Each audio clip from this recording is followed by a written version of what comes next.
In this video, I'm going to be reviewing the very first Pokemon movie, Pokemon the Movie Mewtwo Strikes Back. I hope you enjoy.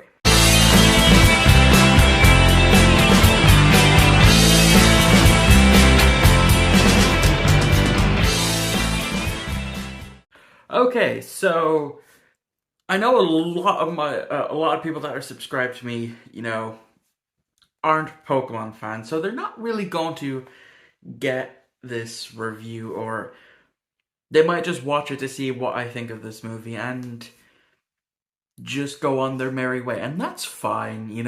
Yeah, just breaking the fourth wall here. It's the February 18th as I'm recording this, which I've also done so I basically watched Tenacious D and the Pick of Destiny and I Am Legend, as well as the Pokemon the first movie, all in one day. I'm recording all these videos in one day. Why? Because is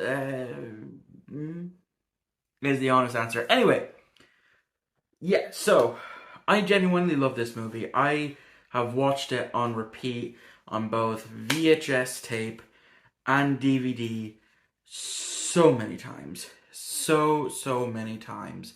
And it's been a while. It's been a while since I actually sat down and watched the first Pokemon movie. And it still holds up. Like, it's not my personal favorite Pokemon movie. That will always be Lucario and the Mystery of Mew, as well as Pokemon Forever. Those two will always be my absolute favorite Pokemon movies. But this one will, like, if I was to do like a proper top 10 list of all the Pokemon movies, this would be high up. It is that good. So, the entire premise of this movie is about it doesn't matter how you were born, how you were brought into this world. We're all the same. Um, so Giovanni, which is the head of an evil, sinister organization in the Pokemon universe known as Team Rocket, gets Mr. Fuji, a scientist, to basically track down either Mew, which is a mythical Pokemon, or something like a fossil from Mew. And they do. They find a fossil of Mew.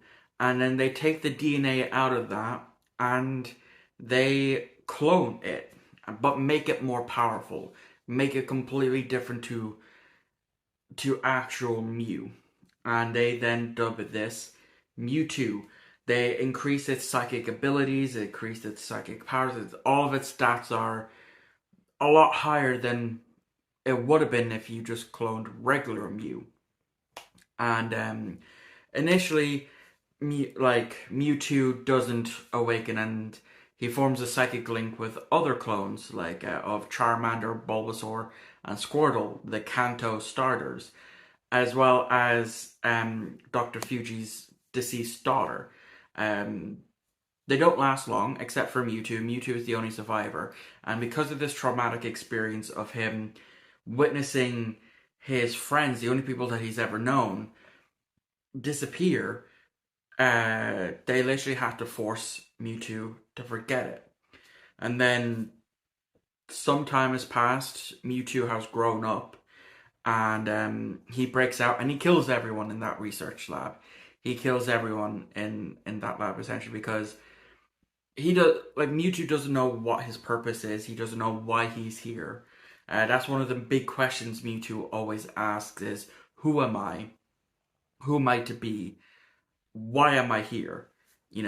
And initially it was to be like a lab experiment. But then Giovanni shows up after he's blown up the laboratory, and he takes Mewtwo. He lies to Mewtwo, saying that they're going to have a partnership. He's going to teach Mewtwo how to hone his psychic abilities. And so Giovanni puts armor on him, and we see several tests, including something that I never noticed as a kid. We see a snippet of Gary, with Gary Oak, Ash's rival, because the beginning of the movie, up until Mewtwo's escape, takes place slightly before the start of the actual original Pokemon anime, and Armored Mewtwo does make an appearance in it to kind of hype up this movie towards the end, Um, and so Mewtwo then escapes after he realizes that Giovanni just wants him to be in captivity, and so he decides to devise a plan to wipe out all humanity and Pokemon alike. So we fast forward a couple of months, or a month, and he's recreated his like a little castle on the ruins of the destroyed laboratory. He's also perfected the cloning procedure so that other clones don't just die out essentially. And so he invites the world's strongest Pokemon trainers to come and face him. And he conjures up a storm to stop a lot of people. Those brave enough to fare it are as what he deems the strongest. We see three other trainers, two of which have fully evolved starter Pokemon, being a Venusaur and a Blastoise. Then there's another person who has nothing but water type Pokemon. And then, of course, Ash, Brock, and Missy, our main trio, successfully make it to the island, as well as Team Rocket, being Jesse, Meowth, and James, the three main people that always follow to try and steal Pikachu in the original anime. And so, once Mewtwo introduces himself, the water trainer tries to attack him with his Gyarados. That fails. The trainer with a Pidgeot, which he misdubbed in the English dub, calls him Pidgeotto, but it's actually Pidgeot. He sends his Rhyhorn. That doesn't work. And then Ash basically challenges him to a fight. And Mewtwo then calls on cloned versions of Charizard, Blastoise, and Venusaur.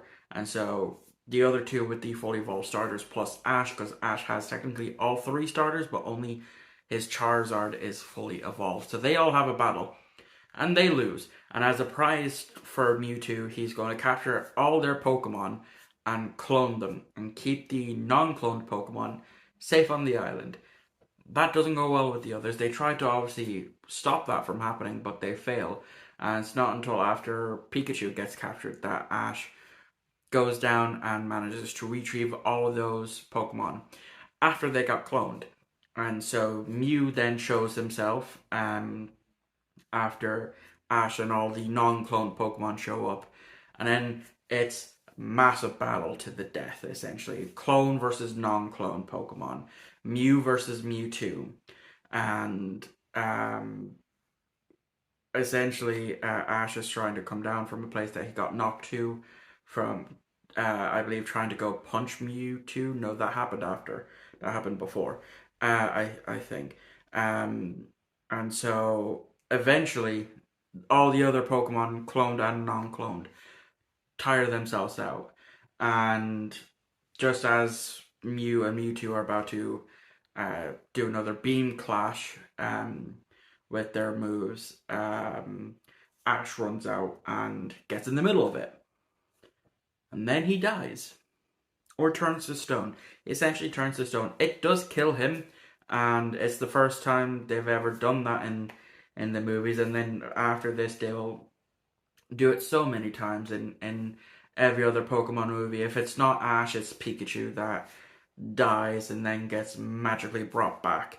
And it's through the tears of the Pokemon that bring him back, which is something that echoes in with Mewtwo, kind of in the beginning of the movie when I was telling you how Dr. Fuji's daughter was disappearing, all the clones of Bulbasaur, Squirtle, and Charmander disappeared.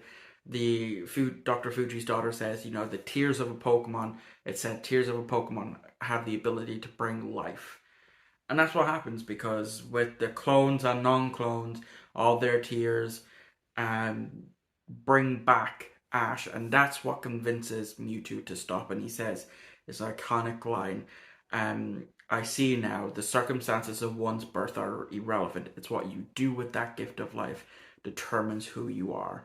And he flies off. He takes the clones. He flies off to fully understand this, and he then transports everybody back, those that were there, and erases their memories, erases everyone's memories from where they were, and that's it. That's how the movie ends. Um, I have no gripes with this movie. I absolutely love it as a Pokemon fan. I don't think I've yet to meet a Pokemon fan that does not like this movie. The only version of it that I don't like is the CGI remake that they done in like 2019. I refuse to watch it. Um, it's not for me. It's literally a one-to-one remake of this, but in just it looks terrible. I much prefer watching the original version, which is what I did watch. Um, I love the themes that it portrays in this movie for kids, because it's literally telling them, it doesn't matter how you're born, or how you were raised. It's what you do with your life. That's what matters. What you do is what, with the gift of life that you were given. That's what matters. Nothing else. It doesn't matter if you are born from a broken home, or born the richest person in the world. What matters is what you can do with your life. That's what is important, and it's a beautiful message. It really is a beautiful message, and I love it. The only gripe that actually I do have with this movie is Mewtwo uses Shadow Ball, which is a move in the games. This came out before Shadow Ball was even a move. Like, I know it in the Pokemon anime and even in this movie, like it kind of shows some of the Generation 2 Pokemon, from Johto. Like with Togepi, with how Misty got Togepi, and in the first battle we see Ash in, the person has a Donphan, which is, from the Johto region, the second Pokemon games. And that's also where Shadow Ball came from. And that's the only way Mewtwo can actually learn Shadow Ball, is in the second game, in Red, Blue, and Yellow, and Green, which is the Japanese version, or first version that came out. Shadow Ball doesn't exist. That's the only small, tiniest little gripe that I have. But I genuinely love this movie, and I love and adore it, and I'm happy that I've actually gone back to rewatch it, because it's like the first four Pokemon movies are genuinely amazing. The storyline that they tell throughout the movies are pretty awesome. So yeah, that has been my review of Pokemon the movie Mewtwo Strikes Back. Let me know what you thought of it in the comments down below. Whilst you're at it, whilst you're down there, if you like this video and you want to see more from what I upload, click the subscribe button, click the like button. It does help.